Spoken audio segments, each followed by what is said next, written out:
This is my Volvo V70, and the indicator light in the shifter went out, so this is how I replaced it.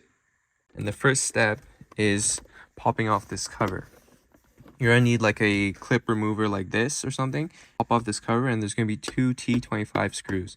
Once you remove those T25 screws, the only thing holding in the center console here is these two electrical connections underneath this like panel here for the handbrake. And to get off this panel, you're gonna have to be very like delicate because these clips are very easy to break.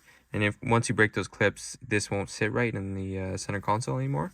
So you're gonna be really delicate, and you're gonna want to push it out this way towards the driver. And once you push it out, these two clips are kind of difficult to get off once you have the handbrake up. Remove the panel to give yourself like as much room as possible.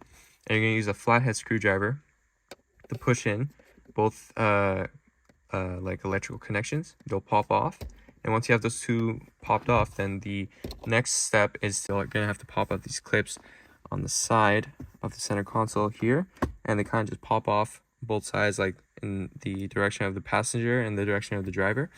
And once you have these clips out on both sides, then you're gonna want to have to pick this center console up and maneuver it outwards so it gives you room to get to the actual shifter indicator light.